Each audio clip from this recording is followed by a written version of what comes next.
أعوذ بالله من الشيطان الرجيم بسم الله الرحمن الرحيم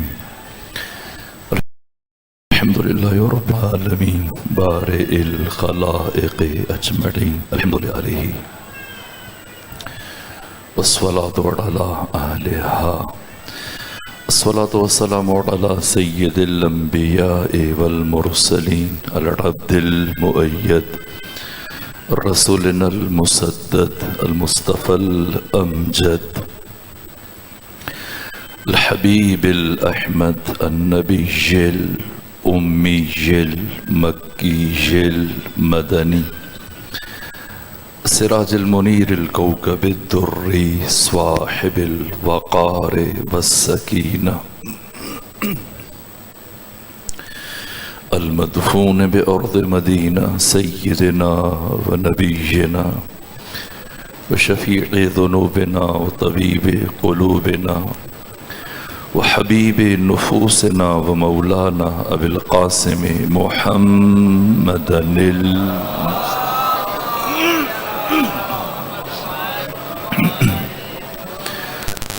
وأهل بيته الأطيبين الأطهرين الأنجبين المعصومين المظلومين ورحمة الله على أحبابهم وأصحابهم وشيعتهم ومحبيهم ومواليهم أجمعين ولعنة الله على أعدائهم ومنكري فضائلهم وغاصبي حقوقهم من جميع عداوتهم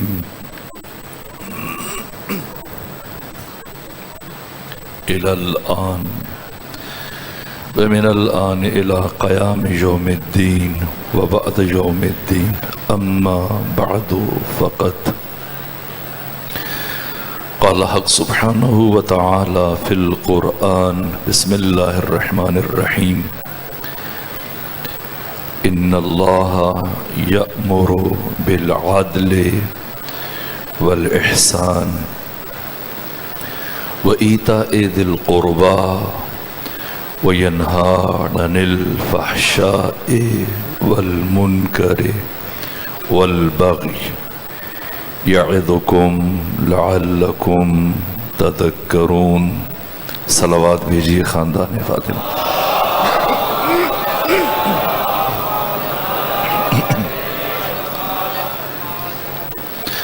اللہ تمہیں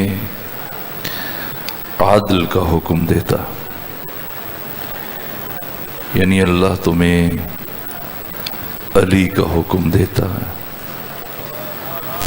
وہی علی کے جو نام ابھی بھی آپ کے کانوں میں پڑ رہا ہے. ایک طرف سینہ زن ماتمدار یہ ہاتھ اپنے سینوں پہ مار رہے ہیں، ساتھ علی حق اور علی حق کا اعلان کر رہے ہیں. جس نے علی کے حق ہونے کو ہم تک پہنچایا اس ہستی کا نام حسین ابن علی.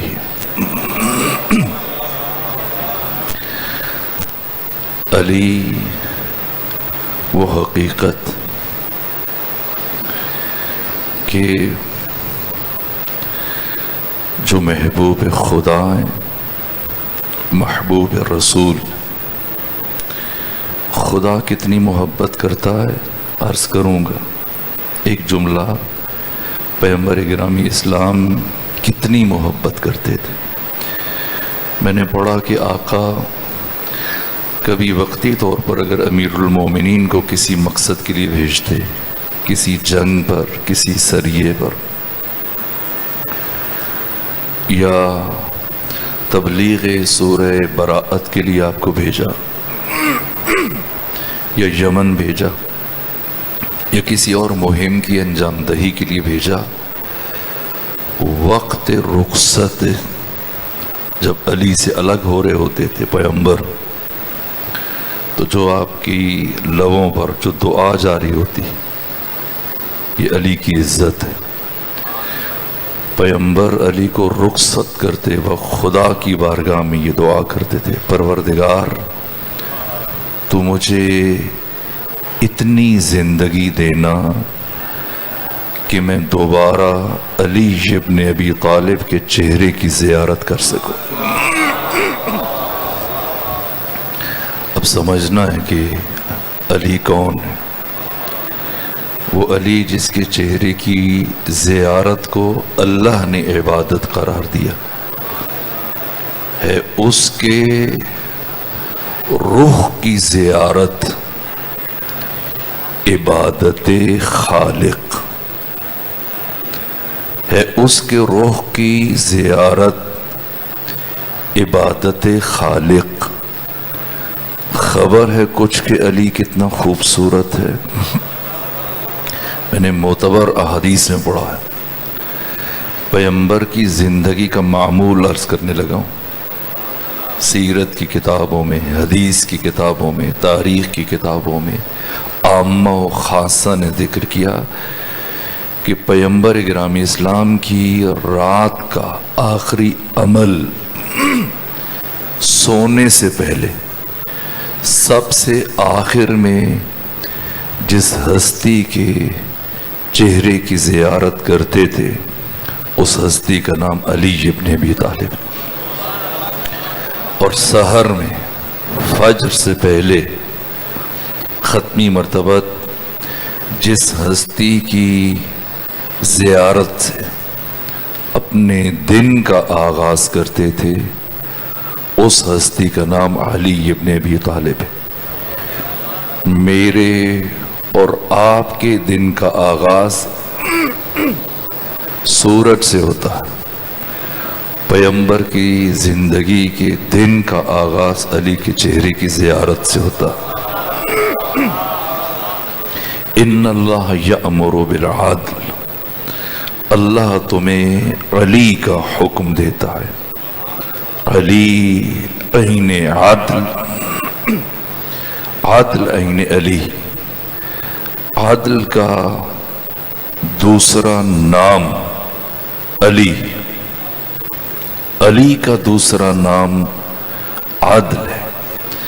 یہ جملے میں نے اس لیے کہے کہ ابھی ان ماتمیوں کی آوازیں جو بلند ہو رہی تھیں، علی حق علی حق، میں نے آج کی شب میں بس علی کے ایک بیٹے کا ذکر کرنا ہے جس ہستی کا نام ہے ابو الفضل العباس۔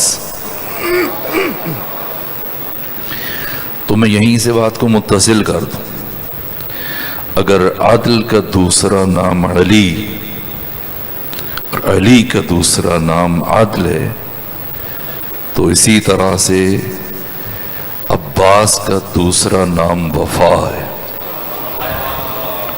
اور وفا کا دوسرا نام عباس ہے۔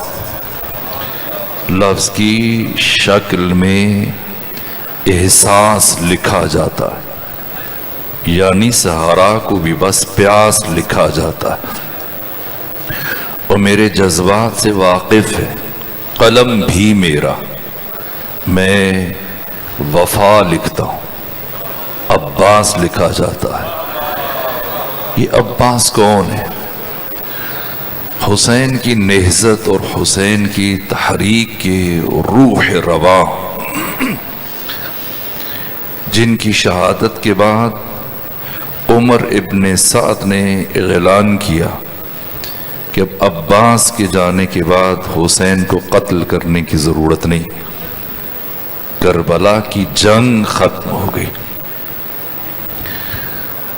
یہ شب، اس شب میں آقا حسین نے ایک جملہ ارشاد فرمایا، انی لا اعلم اصحابا اوفا من اصحابی۔ میں نے ابھی پچھلی گفتگو میں اصحاب حسینی کا ذکر کیا، کوشش تھی کہ میں 72 کا ذکر کروں، جنگ کربلا کہاں سے شروع ہوئی کہاں پہ ختم ہوئی، یعنی ایک طرف 36,000 کا لشکر، 1,00,000 سے زیادہ تماشائی، دوسری طرف زیادہ سے زیادہ افراد کی تعداد، بچوں کو ملا کر بوڑھوں کو ملا کر 150 ہے، لیکن اس کے باوجود تاریخ انسانی کا غیر متوازی مقابلہ ہے، اسے مقابلہ نہیں کہیں گے، لیکن یہ حسین ہے، حریت اور عزت اور غیرت اور شجاعت کے امام، کہ ان چند نفوس کو جن میں کچھ نابالغ بچے بھی ہیں، کچھ بوڑھے بھی ہیں، جناب شوذب کا سن مبارک آپ دیکھ لیجئے، اتنے بوڑھے تھے کہ 3 کپڑے منگوائے، جب انہیں اجازت ملی 100 سال سے زیادہ عمر تھی اور ان کی بھویں لٹک چکی تھی، ایک کپڑے سے انہوں نے اپنی بھووں کو اٹھا کے باندھا، ماتھے پہ پٹی باندھی تاکہ سامنے والوں کو دیکھ سکے، اور ایک کپڑے سے اپنی کمر کو باندھا تاکہ استوار رہ سکے، اور ایک کپڑے سے کہا کہ جب میں گھوڑے پہ بیٹھوں تو مجھے باندھ دینا تاکہ نیچے نہ گروں۔ یہ حسین کا سب سے بوڑھا سپاہی، لیکن میدان جنگ میں جو کیفیت تھی، دشمن پر لرزہ طاری تھا، یہاں تک کہ انہوں نے جو اوپر زرہ پہنی ہوئی تھی اسے اتار کے پھینک دیے کہ آؤ میرا مقابلہ کرو۔ یہ حسین کے ساتھی، دشمن جو سیراب تھا، جس کے پاس ہر طرح کا اسلحہ تھا، وہ خوف زدہ تھا، وہ گھبرایا ہوا تھا، ڈرا ہوا تھا، اور حسین کے یہ 72 جان نثار ایک کے بعد ایک اس طرح موت سے بے خوف ہو کر، میں نے شہداء کی تفصیل بیان کی۔ سب سے پہلے جو شخصیت میدان جنگ میں تشریف لے کر گئے امام حسین کی طرف سے، وہ جناب عبداللہ بن عمیر کلبی، البتہ شہید بعد میں ہوئے، لیکن گئے سب سے پہلے۔ زیاد اور ابن زیاد کے 2 غلاموں کو، سالم اور یسار کو، انہوں نے قتل کیا، اور ان کی شجاعت اور ہیبت سے متعلق مورخین نے لکھا کہ پوری سپاہ شام کو ان پر ناز تھا۔ انہوں نے بریر حمدانی اور حبیب ابن مظاہر کو طلب کیا تھا، لیکن حضرت نے فرمایا نہ، بریر اور حبیب ان کے مقابلے میں نہیں جائیں گے۔ باقی ساتھیوں سے پوچھا کون جائے گا، تو عبداللہ ابن عمیر کلبی اٹھے، فرمایا میں جاؤں گا۔ یہ گئے، یہ کربلا کے 4تھے شہید ہیں، ان کی زوجہ کربلا میں شہید ہوئی۔ اس کے بعد سب سے آخر میں جو امام حسین کے صحابی شہید ہوئے، بنو ہاشم سے پہلے، یہ بشر بن عمر، ان کے بعد پھر بنو ہاشم کی قربانیاں شروع ہوئیں، اور وہ صحابی جو خود امام حسین کے بعد شہید ہوئے، کیونکہ زخمی ہو گئے تھے اور لاشوں کے نیچے اس طرح سے ان کا جسم دب گیا تھا، غش ہو اور بے ہوشی کیفیت میں چلے گئے۔ جب انہیں ہوش آیا اور لاشیں اٹھائی جا رہی تھی، یہ اٹھے تو دیکھا کہ آقا حسین شہید ہو چکے، تب انہوں نے اٹھ کر دشمن کے لشکر پر حملہ کیا۔ یہ سوید ابن عمر، بشر بن عمر کی شہادت کے بعد پھر بنو ہاشم کی قربانیاں شروع ہوئیں، اور واقعاً ہر شہید نے وفا کی حد کر دی۔ مسلم ابن اوسجہ رسول اسلام کے بوڑھے صحابی، یہ کربلا کے سب سے پہلے شہید ہیں، اور جب امام حسین حبیب ابن مظاہر کے ساتھ مل کر ان کی لاش پر پہنچے، تو حبیب ابن مظاہر نے، جو دوست تھے مسلم ابن اوسجہ کے، یہ جملہ کہا کہ اے مسلم، اگر مجھے یقین ہوتا کہ میں آپ کے بعد جیوں گا تو آپ سے کہتا کہ کچھ مجھے وصیت کریں تاکہ آپ کی وصیت پر عمل کروں، لیکن میں بھی چند لمحوں کے بعد آپ کے ساتھ ملحق ہونے والا ہوں۔ لیکن مسلم ابن اوسجہ نے جواباً کہا، حبیب، اگرچہ آپ نے اگلے لمحے شہید ہو جانا ہے، میں تب بھی اپنی وصیت کروں گا۔ تعجب سے پوچھا حبیب نے، کیسی وصیت؟ تو اشارہ کیا امام حسین کی طرف، فرزند فاطمہ کا خیال رکھنا۔ واقعاً تاریخ انسانی میں مثال نہیں۔ یہ جو ابھی رات کے 2:50 ہیں، وہ بچے بیٹھے ہیں، چھوٹے چھوٹے، بوڑھے، بیمار، ایسے افراد کہ جو بیمار سے بیمار افراد رات کے اس پہر میں ان کی آنکھ لگ جاتی ہے۔ جن کو ابتدائی حصے میں نیند نہ آئے، ایسے مریض جنہیں درد ہو، تکلیف ہو، لیکن رات کا یہ حصہ ایسا ہے کہ اس میں ہر فرد اس کی آنکھ لگ جاتی ہے، اور یہ وہ مرحلہ ہے جس میں کسی انسان کے لیے جاگنا بہت مشکل کام ہوتا ہے۔ یہ کون ہیں کربلا والے کہ آج 1400 سال گزرنے کے بعد اہل دل، اہل معرفت، اہل بصیرت اس طرح سے بیٹھے ہیں گویا رات میں دن کا سما اور دن کا منظر پیش کر رہے ہیں۔ یہ کربلا کی ابدیت کا راز حسینیوں کی وفا ہے، اور اس وفا کے علمبردار بہت باتیں ہیں، بہت جہتیں ہیں گفتگو کی، لیکن میں تفصیلی گفتگو نہیں کرنا چاہتا، بس چند جملے عرض کروں۔ وہ ہستی کہ جس نے وفا کو بام عروج تک پہنچایا، اور جس کا نام وفا کا نعم البدل اور متوازی بن گیا اور مترادف بن گیا، یہ حضرت ابو الفضل العباس ہیں۔ ابو الفضل یعنی فضیلتوں کے باپ، جن کی زندگی کا آغاز وفا سے ہوا اور جن کی زندگی کا انجام بھی وفا پر ہو گیا۔ میں نے ایک جملہ کبھی عرض کیا تھا، بات چھڑی تو میں عرض کروں کہ اب تک دنیا میں 8,500 سالہ جو انسانی تاریخ ہے، اس میں اب تک 21 تہذیبیں گزر چکی ہیں، 21 تمدن، اور ہر انسانی تمدن میں کچھ قدریں پائی جاتی ہیں، ویلیوز ہیں، لیکن یہ ضروری نہیں کہ ایک قدر ایک تہذیب کے ہاں اہمیت رکھتی ہو اور دوسری تہذیب بھی اس قدر کو، ویلیو کو وہی اہمیت دے، لیکن تاریخ انسانی میں ایک قدر اور ایک ویلیو وہ ہے جسے 8,500 سالہ انسانی تاریخ میں ہر انسانی تہذیب نے سب سے زیادہ پسند کیا، اور اس قدر کا نام ہے وفا، اور اس کائنات میں وفا کی معراج کا نام ہے ابو الفضل العباس۔ عباس کسی گروہ کی، کسی فرقے کی، یہ ایک عیسائی رائٹر ہیں، ان کی جملے ہیں، کہا عباس کسی فرقے کی میراث نہیں ہے، کسی گروہ کی میراث نہیں ہے، عباس سرمایہ بشریت ہے، انسانیت کا سرمایہ۔ قیامت تک آنے والا انسان فخر کر سکتا ہے کہ میں اس زمین پر زندگی گزار رہا ہوں جس زمین پر کبھی عباس جیسی با وفا ہستی کے قدم پڑے۔ وجود مبارک ابو الفضل العباس، جن کی زندگی کا نقطہ آغاز وفا ہے۔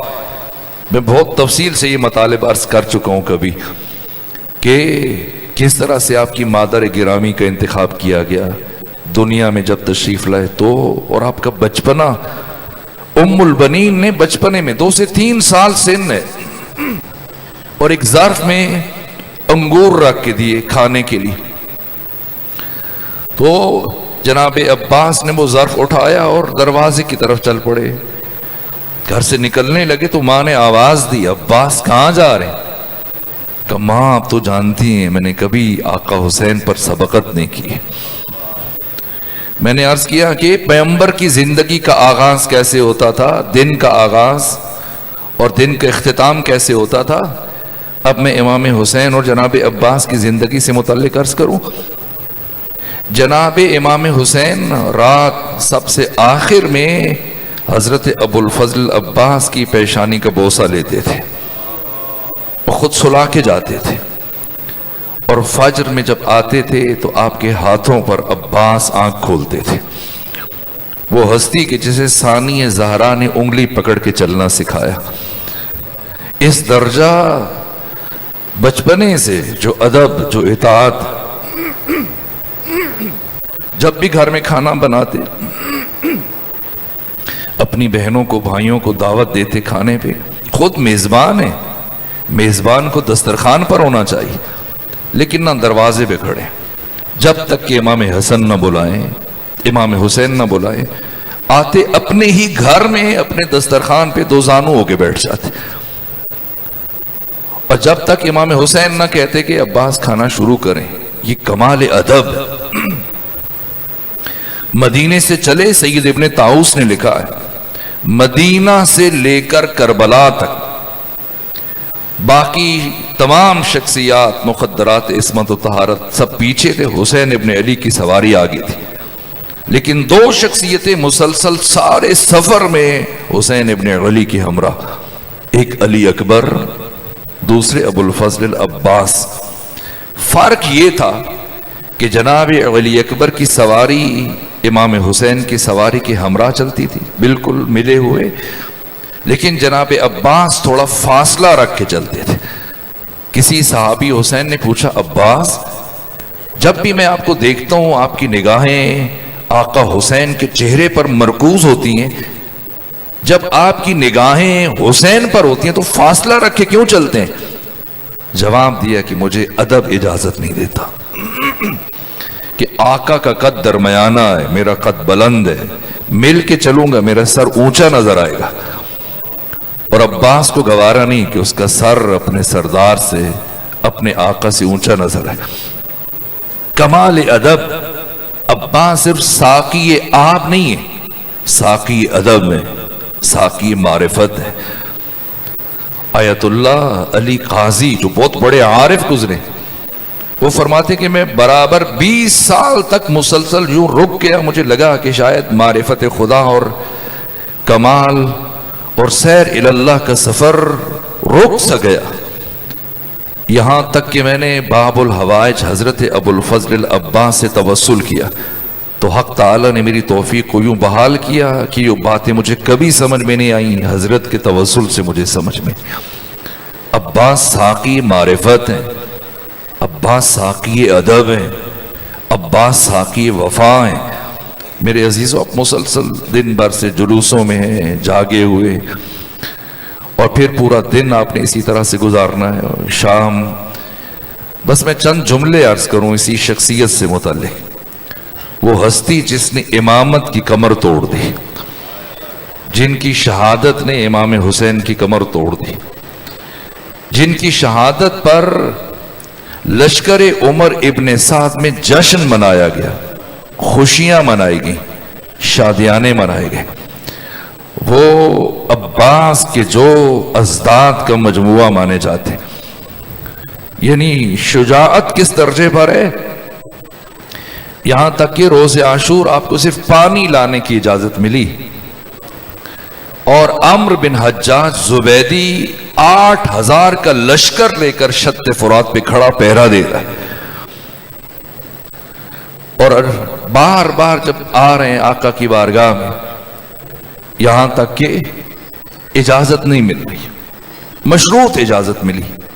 روز عاشور صرف ایک دفعہ تلوار اٹھائی جب جناب عمر ابن خالد اپنے 5 ساتھیوں کے ہمراہ، 4 ساتھیوں کے ہمراہ، 5ویں خود تھے، جب لشکر عمر ابن سعد کے درمیان، اس کے فوجیوں کے درمیان گھر گئے تھے، اور انہوں نے مدد کے لیے پکارا تھا آقا حسین کو، تو امام حسین نے تنہا ابو الفضل العباس کو روانہ کیا تھا۔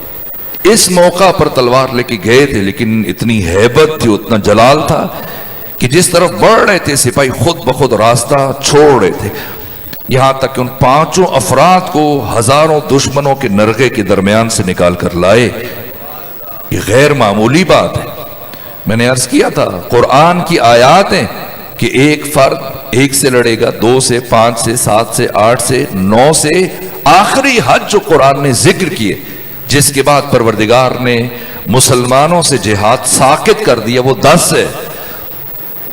قدرت بشر سے خارج ہے کہ وہ 10 سے زیادہ افراد سے لڑ سکے۔ یہ عباس کون ہے کہ 8000 کا لشکر جن کے سامنے ریوڑ کی طرح سے بھاگ رہا ہے، عمرو بن حجاج زبیدی، شبس بن ربعی، سب لوگ، اور ان 5 افراد کو دوبارہ سے خیام کی طرف لے کے آ رہے۔ اس موقع پہ تلوار اٹھائی لیکن چلانے کی نوبت نہیں آئی. اور جب پانی کے لیے اجازت ملی، اور وہ بھی جناب سکینہ کا کردار، بس 2 جملے اور عرض کروں. خیام حسینی میں ہر ایک اپنا کردار ادا کر رہے ہیں، اور جناب سکینہ چھوٹے چھوٹے بچوں کو تیسرا دن ہے کہ روک کے رکھا ہوا ہے، برابر تسلی دے رہی ہیں، تشفی دے رہی ہیں کہ تم دکھی نہ ہو. امید دلائی ہوئی ہے کہ میرے چچا عباس آپ کے لیے پانی لے آئیں گے. روز عاشور کئی مرتبہ آقا حسین کی بارگاہ میں آتے ہیں، سراپا سوال بن کر، اجازت نہیں مل رہی. یہاں تک کہ ایک مرحلہ ایسا آیا، روز عاشور تیسرا دن ہے، چھوٹے چھوٹے بچوں کی پیاس ہے، اور جناب سکینہ برابر انہیں تسلی دلا رہی ہیں، امید دلا رہی ہیں کہ میرے چچا آپ کے لیے پانی لے کے آئیں گے. لیکن ایک ایسا مرحلہ آیا کہ اب بچوں سے پیاس تحمل کرنا ممکن نہیں رہا. اس مرحلے پر اپنے چچا عباس کے پاس آئیں کہ چچا اب اس سے زیادہ صبر کرنا بچوں کے لیے ممکن نہیں رہا، کوئی بچی یا بچہ مر جائے گا. جیسے ہی سنا ایک چہرے پر امید کی لہر دوڑی. کہا بیٹی سکینہ آپ چلیں میرے ساتھ، چل کر سفارش کریں، اپنے بابا سے اجازت دے دیں، میں پانی لے کے آؤں گا. بس بمشکل اجازت ملی لیکن تلوار نہیں دی گئی. تمام مقتل نگاروں نے ابھی مخنف کو اٹھا لیجئے، منہاج الدموع کو اٹھا لیجئے، دمت الثاقبہ اٹھائے، نفس المحموم اٹھائیں، اللحوف اٹھائیں، کسی نے نہیں لکھا کہ آپ کے پاس تلوار تھی. سب نے لکھا ایک نیزہ دیا گیا، ایک مشق اٹھائی گئے. اور یہ شہید دست غیب نے جو شجاعت کی تعریف کی ہے، کہا شجاعت نام ہے قوت قلب کا. اس طرح سے ہزاروں دشمن ایک دوسرے کے اوپر گر رہے تھے اور راستہ چھوڑ رہے تھے کہ از خود جناب عباس کا پانی کے گھاٹ تک پہنچ جانا، جبکہ تمام تر سپاہ بار بار آگے بڑھنے کی کوشش کرتی ہے، لیکن پھر اس انداز سے پیش قدمی کرتے ہیں کہ دشمن پیچھے ہٹنے پہ مجبور ہے. مشق بھری لوٹ کر آ رہے ہیں، یہاں تک کہ اب خیام سے کچھ فاصلہ باقی. اور ایک مرتبہ عمر ابن سعد نے کہا کہ اگر یہ پانی خیام حسین تک پہنچ گیا تو پھر ان کا مقابلہ کرنا، جن کے پیاسوں کا ہم مقابلہ نہیں کر پا رہے، ناممکن ہو جائے گا. کچھ بھی کرو یہ پانی خیام حسینی تک نہیں پہنچنا چاہیے. ہرملہ سے کہا کہ اے ہرملہ تو ماہر تیر انداز ہے، تیر چلاؤ. مختار ثقفی نے ہرملہ سے پوچھا تھا، جب قاتلین حسین سے انتقام لے رہے تھے تو ہرملہ کی نوبت آئی، پوچھا بتا تو نے کیا کیا؟ کہا میں نے کربلا میں 4 تیر چلائے، جن میں سے ایک تیر میں نے مشق سکینہ میں چلایا تھا، باقی تیر مشکل مراحل ہے. ایک تیر مشق سکینہ میں، دوسرا تیر گلو ابو الفضل العباس میں، چشم ابو الفضل العباس میں، تیسرا تیر گلو علی اصغر میں، چوتھا تیر وہ جس سے کربلا کی جنگ ختم ہو گئی. اس روایت کو میں بیان کر چکا. ایک مرتبہ جیسی مشق چھدی، پانی بہا، حضرت عباس کی آنس ٹوٹی ہے. اب اس حال میں جبکہ تمام بچے حالت انتظار میں، وجود مبارک ابو الفضل العباس کے لیے واپس خیام کی طرف جانا یہ مشکل مرحلہ تھا. اس لیے کہ جب آئے تھے جس طرح سے، میں نے بہت چیزیں چھوڑی ہیں اختصار کے مد نظر، ورنہ یہ جملہ انسان کے دل کو چیر دیتا ہے. جب امام حسین نے اجازت دے دی تھی تو یہ جملہ بھی کہا تھا کہ اپنی خواہر گرامی سے بھی جا کے اجازت لے لیں، جنہوں نے زینب بنت علی نے آپ کو ماں کی طرح سے پالا. میں نے پڑھا جب حضرت ابو الفضل عباس ثانی زہرا کے خیمے کے باہر گئے، ہلکی آواز میں سلام کیا، ثانی زہرا آئیں اس طرح سر جھکائے، سراپا سوال بنے ہوئے. پوچھا عباس کیا بات ہے؟ کہا بی بی اجازت چاہیے. کہ جب بھیا حسین نے اجازت دے دی تو پھر میری اجازت کیا حیثیت رکھتی ہے؟ اب چلے جائیں لیکن جانے سے پہلے اپنی بہن زینب کی ایک بات سن لیں۔ عرض کیا کون سی بات ہے ثانی زہرا؟ بی بی نے جواب دیا کہ 40 ہجری 21 رمضان المبارک کی شب میں بستر شہادت پر وقت آخر میرے بابا علی نے جب مجھے قریب بلایا تھا، جہاں کچھ باتیں مجھ سے کہی تھیں، وہاں پر بار بار میری کلائیوں کا بوسہ لے رہے تھے۔ تو میں نے پوچھا بابا کیا وجہ ہے، آپ میری کلائیوں کو کیوں چوم رہے ہیں؟ تو میرے بابا نے روتے ہوئے مجھ سے یہ کہا تھا، بیٹی زینب ایک دن انہی کلائیوں میں رسیاں باندھی جائیں گی۔ تو بابا کی شہادت کے بعد میں سوچا کرتی تھی کہ جس کا عباس جیسا بھائی ہو، کس میں جرأت ہے کہ اس بی بی کے ہاتھوں میں رسن پہنا سکے؟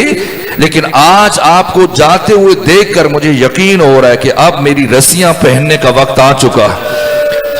بس میرے عزیزو، حضرت ابو الفضل عباس گئے، جیسے پانی کی مشق شدی، اس کیفیت میں اب خیام کی طرف آنا مناسب نہیں سمجھا، اور اب دوبارہ نیزہ اٹھایا اور دشمن کے لشکر کی طرف بڑھے۔ لیکن اب جب دشمن کے لشکر کی طرف بڑھے اور جنگ شروع کی تو عمر ابن سعد نے مختلف افراد کو مامور کیا تھا۔ آپ جانتے ہیں، جا کے دیکھیے گا کتنا فاصلہ ہے خیام حسینی سے لے کر جناب ابو الفضل عباس اور مقتل گاہ اور وہ سارے مراحل۔ ایک مرتبہ داہنا شانہ قطع ہوا، پھر بائنا شانہ قطع ہوا، پھر زمین پر آئے۔ یہ میں نے جملہ کہہ دیا، عرض کر دیا کہ زمین پر آئے۔ ایک ذاکر جن کا تعلق کربلا سے تھا، جناب ابو الفضل عباس، ان کے خواب میں آئے، انہوں نے شہادت پڑھی آقا کی۔ خواب میں جناب عباس نے یہ شکوہ کیا کہ تو نے میرے مصائب بیان کیے لیکن میری سب سے بڑی مصیبت کو بیان نہیں کیا۔ پوچھا آقا سب سے بڑی مصیبت کون سی ہے؟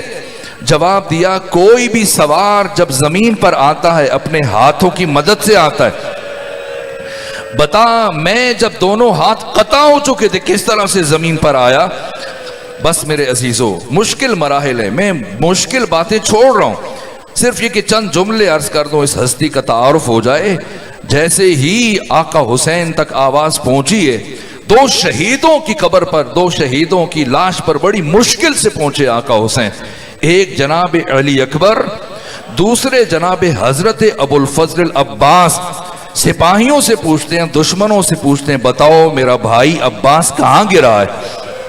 بیٹھتے ہیں، اٹھتے ہیں، کہتے ہیں بھیا میرا زور کمر ختم ہو گیا۔ یہاں تک کہ میں نے پڑھا کتابوں میں، عباس کی لاش کے باہر دشمن 3 دائروں میں تھا۔ پہلا بڑا دائرہ جو سپاہی تھے وہ خاک اڑا رہے تھے، اس کے بعد جو دوسرا دائرہ تھا عباس کی لاش کے قریب وہ رقص کر رہے تھے، ناچ رہے تھے، جشن منا رہے تھے۔ سب کو ہٹا کر حسین ابن علی اپنے بھائی کی لاش تک پہنچے، اور جب پہنچے تو اب ایک آنکھ میں خون جمع ہے، دوسری آنکھ میں تیر لگا ہے۔ ایک مرتبہ خواہش کرتے ہیں جیسی قدموں کی آہٹ کو پہچانا، اس سے پہلے کہ حسین سلام کریں جناب عباس نے خود سلام کیا۔ جناب عباس نے سلام کیا، آقا نے جواب دیا، اور اس کے بعد جو گود میں سر لیا، زانو پر سر رکھا حضرت ابو الفضل عباس کا، تو جناب عباس نے کہا آقا آج زندگی میں پہلی مرتبہ آپ کو ایک زحمت دینے لگا ہوں، اور آج بھی آپ کو زحمت نہ دیتا اگر میرے ہاتھ موجود ہوتے۔ کہا بھیا عباس بتائیں کیا زحمت ہے، کیا کہنا چاہتے ہیں؟ جواب دیا کہ آقا میں نے سنا ہے، مجھے ماں نے بتایا تھا، جب میں دنیا میں آیا تھا سب سے پہلے میں نے آنکھیں کھول کر آپ کے چہرے کی زیارت کی تھی۔ آج خواہش ہے دنیا سے جاتے ہوئے سب سے آخر میں آپ کے چہرے کی زیارت کروں، لیکن کیا کروں کہ ایک آنکھ میں خون جمع ہے، دوسری آنکھ میں تیر لگا ہے۔ آقا اگر زحمت نہ ہو تو میری آنکھ کا خون صاف کر دیجئے۔ اب جو خون صاف کیا، اب دیکھا امام حسین کے چہرے پر جناب ابو الفضل عباس کی چیخ نکل گئی، جس کے بعد پھر باقی وصیتیں الگ ہیں، اور ایک جملہ کہا کہ اے عباس میں نے آپ کی بات مانی ہے، ایک میری بھی خواہش ہے اگر عمل کر دیں۔ کہا آقا بتائیے کیا حکم ہے؟ کہ ساری زندگی کبھی آپ نے مجھے امام کہا، کبھی آقا کہا، آج تک کبھی بھائی کہہ کے نہیں بلایا۔ میری خواہش ہے دنیا سے جاتے ہوئے ایک مرتبہ مجھے بھائی کہہ کے بلائیں۔ ایک مرتبہ رخ کیا مدینے کی طرف کا، ماں ام البنین مجھے معاف کر دیجئے گا، لیکن اب جب کہ آقا کا حکم ہے اس لیے بھائی کہہ کے بلا رہا ہوں۔ یہاں تک ایک بی بی سامنے آئی اور کہا اے عباس اگر حسین کو بھائی کہہ رہے تو مجھے اپنی ماں کہہ کے بلاؤ۔ بس میرے عزیزو اس کے بعد آقا حسین نے چاہا کہ جناب عباس کی لاش کو اٹھائیں، لیکن کہا آقا میری لاش کو نہ لے جائیے، میں بچوں سے بہت شرمندہ ہوں، میں بیویوں سے بہت شرمندہ ہوں، مشکل مرحلے ہیں، ساری چیزیں چھوڑ کر بس 2 جملے عرض کر رہا ہوں۔ اکیلے چھدی ہوئی مشق علم اٹھا کر حسین ابن علی خیام کے دروازے پر پہنچے۔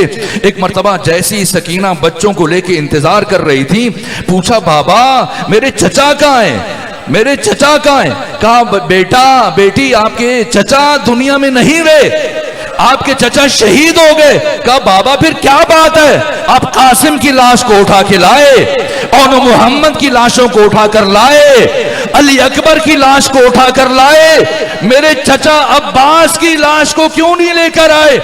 اب حسین سوچ رہے ہیں کیا جواب دیں، اس لیے کہ اگر لاش لاتے مبادا ڈر تھا میری سکینہ مر نہ جائے۔